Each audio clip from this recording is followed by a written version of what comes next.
요즘 길 걷다가 문득 이런 생각 해보신 적 없으신가요? 여기 본죽 있었던 것 같은데 예전엔 병원 근처, 회사 근처, 동네 골목마다 하나쯤은 꼭 보이던 간판이었죠. 속 안 좋을 때 가볍게 한 끼 때울 때 찾던 곳. 그런데 요즘은 이상하게도 그 간판이 점점 안 보입니다. 기분 탓일까요? 아닙니다. 실제로 본죽 매장은 지난 몇 년 사이 절반 가까이 사라졌습니다. 그런데 더 이상한 건 이 브랜드를 운영하는 회사의 매출은 오히려 역대 최고치를 찍고 있다는 사실입니다. 도대체 어떻게 이런 일이 가능한 걸까요? 오늘은 사라지는 본죽과 커지고 있는 회사, 그 사이에 숨겨진 진짜 이야기를 처음부터 끝까지 짚어보겠습니다.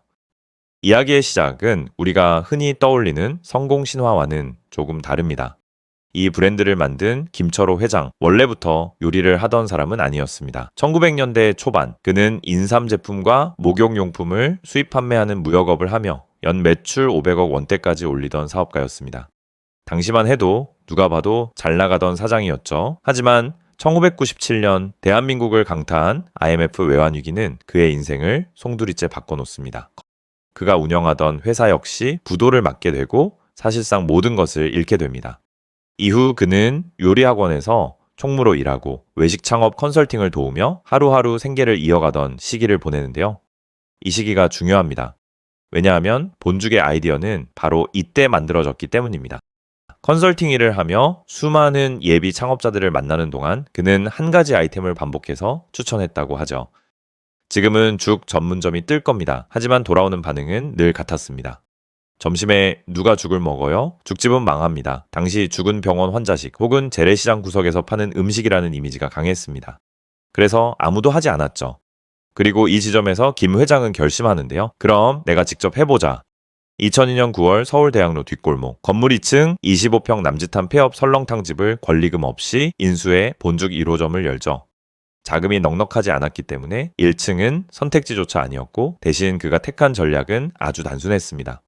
막혀있던 창문을 뚫어 통유리로 바꾸는 것. 2층이지만 밖에서 훤히 보이도록 만들어 저기 카페인가? 하는 호기심을 유도한 건데요. 기존의 죽집과는 완전히 다른 모습이었습니다. 칙칙한 분위기 대신 카페 같은 인테리어, 흰죽 대신 전복죽, 삼계죽 같은 프리미엄 메뉴, 타깃도 달랐습니다. 노인이나 환자가 아니라 20에서 30대 여성이었습니다. 물론 처음부터 잘 된 건 아닙니다. 오픈 초반에는 하루 판매량이 10그릇에서 20그릇 수준에 그쳤고 주변에서도 2층의 죽집은 오래 못 간다는 말이 나왔습니다. 하지만 메뉴와 서비스, 포장과 테이크아웃을 보완하면서 상황은 조금씩 달라지는데요. 그리고 오픈 2, 3개월 후 하루 판매량이 100그릇을 넘기기 시작합니다. 입소문이 나기 시작한 거죠. 그게 바로 본죽의 출발점이었습니다. 이후의 성장은 그야말로 파죽지세였습니다. 2003년 4월 부산 화명동에 첫 가맹점이 문을 열자마자 본죽은 빠르게 확산되는데요. 가맹 사업을 시작한 지 7개월 만에 100호점, 그리고 2005년 12월 가맹점 수는 500호점을 돌파합니다. 이후에도 성장 속도는 꺾이지 않았고 2009년을 전후해 본죽은 1000호점을 넘어서며 한식 프랜차이즈 최초 기록을 세우게 되고요. 우리나라 외식 산업에서 이 정도 속도는 좀처럼 찾기 힘든 사례였습니다. 하지만 여러분, 성장이 빠르다는 건 그만큼 문제도 빨리 드러난다는 뜻이기도 하죠. 가장 먼저 드러난 문제는 계절성이었습니다. 죽은 겨울과 환절기에는 강했지만 여름철로 접어들면 매출이 눈에 띄게 약해졌죠. 정확한 수치까지 공개된 적은 없지만 업계에서는 여름철 매출이 겨울 대비 감소한다는 점은 공공연한 사실로 받아들여졌습니다. 문제는 매출이 줄어든다고 해서 임대료나 인건비 같은 고정비가 함께 줄어드는 건 아니라는 점이었죠. 점주들 입장에선 여름만 되면 버텨야 하는 구조였습니다. 다음 문제는 회전율과 객단가의 한계였는데요. 죽은 정성 들여 끓이는 음식이라는 이미지가 강했고 조리 시간이 길어 회전율을 빠르게 끌어올리기 어려웠습니다. 또 점심 장사 비중이 높아 저녁 매출을 만들기도 쉽지 않았고요. 그래서 점주들 사이에서는 이런 말도 나오기 시작합니다. 브랜드는 유명한데 막상 남는 건 많지 않다. 이 지점에서 본사는 하나의 결론에 도달하죠. 죽 하나만으로는 이 구조를 오래 끌고 갈 수 없다는 사실을요. 그래서 이 위기를 돌파할 새로운 무기가 필요해집니다. 그리고 그 선택이 바로 비빔밥이었습니다. 회사는 2006년 본비빔밥이라는 브랜드를 먼저 선보이는데요. 이때까지만 해도 죽과 비빔밥은 각각 별도의 매장으로 운영됐습니다. 하지만 시간이 지나며 본사는 방향을 바꿉니다. 이걸 따로 할 게 아니라 아예 합쳐야겠다. 이유는 명확했습니다. 죽과 비빔밥은 서로를 가장 잘 보완하는 메뉴였기 때문입니다. 죽은 겨울과 환절기에 강하고 비빔밥은 채소 중심 메뉴로 여름에도 비교적 안정적인데요. 또 죽이 아플 때 목적을 가지고 먹는 음식이라면 비빔밥은 배고플 때 언제든 먹는 일상식이죠. 이 둘을 한 매장에 담으면 계절 리스크를 줄이고 점심뿐 아니라 저녁 매출까지 노릴 수 있는 구조가 만들어집니다. 이 판단은 곧 실행으로 이어집니다. 2015년 회사는 본죽 앤 비빔밥 가맹 사업을 본격적으로 시작하는데요. 핵심은 신규 출점이 아니라 전환 전략이었습니다. 기존 본죽 가맹점주들을 설득해 간판을 본죽 앤 비빔밥으로 바꾸고 메뉴를 확장하며 매장 구조를 업그레이드하는 방식이었죠. 그럼 이 전략은 실제로 효과가 있었을까요? 이번에는 숫자가 답을 합니다. 기존 본죽 매장을 본죽 앤 비빔밥으로 전환했을 때 평균 매출 신장률은 약 35% 수준이었습니다. 특히 매장 면적을 20평 이상으로 확대한 경우에는 매출 증가폭이 58%에 달하는 사례도 확인됐죠. 메뉴가 늘어나면서 객단가가 올라가고 저녁 배달 수요까지 흡수한 결과였습니다. 이 변화는 곧 매장 수에서도 뚜렷하게 나타납니다. 2022년을 기점으로 본죽 앤 비빔밥 매장 수가 단독 본죽 매장 수를 처음으로 앞섭니다. 2024년 기준 본죽 앤 비빔밥 매장은 1150개를 넘어선 반면 단독 본죽 매장은 573개 수준까지 줄어들고요. 회사는 가장 상징적인 본죽이라는 간판을 스스로 줄여가며 더 돈이 되는 구조로 방향을 바꾼 겁니다. 이 전략의 결과는 재무 숫자에도 그대로 드러나는데요. 공개 자료와 공정위 2024년 정보공개서를 기준으로 보면 본죽 가맹점의 평균 월 매출은 2천만 원대 수준이었습니다. 각종 비용을 제하고 나면 점주가 손에 쥐는 월 순이익은 300만 원으로 추정되는 경우가 적지 않았죠. 반면 본죽 앤 비빔밥으로 전환한 매장은 매출은 확실히 늘었습니다. 월 순이익도 평균 450만 원 수준까지 개선된 것으로 보이고요. 다만 이 변화가 점주 수익을 극적으로 뒤집은 수준이었는지는 또 다른 문제입니다. 하지만 회사 전체로 보면 이 전환은 분명한 성과로 이어졌습니다.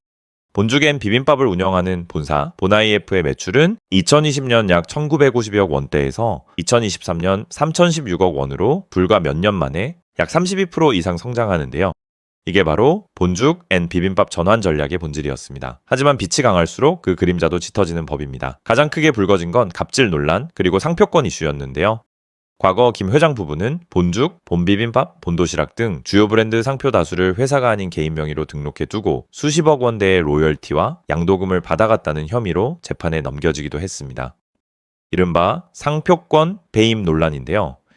실제로 문제된 상표는 20개가 넘었고 로열티 규모도 약 28억 원으로 알려졌습니다. 이 사건은 프랜차이즈 업계에서 오너 리스크의 대표 사례로 거론되며 브랜드 이미지에도 상당한 타격을 남겼죠. 가맹점주들과의 갈등도 이어졌습니다. 특히 본죽 매장을 본죽 앤 비빔밥으로 전환하는 과정에서 본사가 인테리어 리뉴얼이나 매장 확장을 사실상 강요했다는 주장이 여러 차례 제기됐고요. 이에 대해 본사는 강제는 아니었고 경쟁력 강화를 위한 선택지 제안이었다고 해명했지만 생계가 달린 점주들 입장에서는 그 선택이 결코 가볍지 않았을 겁니다.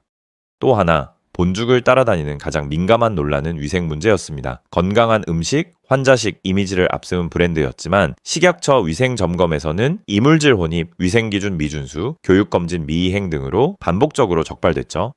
특히 최근 몇 년간 누적된 적발 건수는 한식 프랜차이즈 가운데 최상위권으로 지적되며 환자가 먹는 음식인데 이래도 되느냐는 비판이 끊이지 않았고요.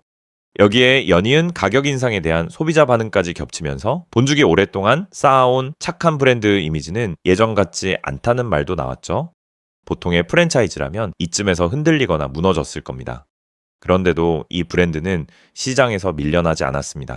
그 이유는 의외로 단순한데요. 전체 매장 가운데 10년 이상 운영된 장수 매장이 약 65%에 달할 만큼 본죽은 이미 생활권 깊숙이 뿌리내린 브랜드였기 때문입니다. 병원 근처, 주거 밀집 지역, 회사 동선 속에 자리 잡은 매장들은 논란이 생겨도 하루아침에 사라지지 않습니다. 그리고 그 다음 이유는 더 냉정한데요. 대체제가 없기 때문이죠. 치킨집이나 커피집은 한 집 건너 한 집이 경쟁자지만 죽 시장에서만큼은 이 브랜드의 지위가 다릅니다. 아플 때 죽 사다 줄까? 라고 묻지 않죠. 우리는 이렇게 말합니다. 본죽 사다 줄까? 브랜드가 하나의 상품이 아니라 카테고리의 이름이 되어버린 겁니다. 여기에 회사는 죽에만 머물지 않았습니다. 도시락, 설렁탕, 병원 단체급식, 그리고 가정간편식과 이유식까지. 본죽은 어느새 단일 프랜차이즈가 아니라 종합 외식 식품 포트폴리오를 가진 기업으로 확장됐습니다. 그 결과 본IF의 연결 기준 매출은 2024년 4,800억 원을 넘어서죠. 이 숫자는 본죽이 더 이상 죽집 체인이 아니라 하나의 시스템 기업이 됐다는 분명한 증거인데요. 거리에서 본죽 간판이 줄어든 자리에는 더 비싼 메뉴를 파는 비빔밥 매장이 들어섰고 그 선택은 회사의 실적으로 이어졌습니다. 과거의 상징이었던 본죽 간판을 스스로 줄여가며 시장이 원하는 모습으로 끊임없이 변신한 결과였습니다. 누군가는 이 과정을 상술이라고 비판할 수도 있고 누군가는 탁월한 경영 전략이라고 평가할 수도 있습니다. 하지만 분명한 사실은 하나입니다. 변하지 않으면 죽는다. 본죽은 이 냉혹한 시장의 진리를 아이러니하게도 자기 자신을 줄여가며 증명해 보였습니다. 여러분이 오늘 점심에 먹은 그 비빔밥 한 그릇, 그 안에는 IMF의 절망, 재기의 성공, 그리고 살아남기 위해 계산된 기업의 치열하고도 냉정한 선택이 함께 비벼져 있었던 셈입니다. 이 이야기를 보시고 여러분은 어떻게 생각하시나요? 이건 치열한 생존 전략이었을까요? 아니면 너무 계산적인 선택이었을까요? 여러분의 생각을 댓글로 자유롭게 남겨주세요. 이런 구조와 숫자 뒤에 이야기가 흥미로우셨다면 구독과 좋아요, 그리고 알림 설정으로 머니달러를 응원해 주시면 다음 이야기로 이어가겠습니다.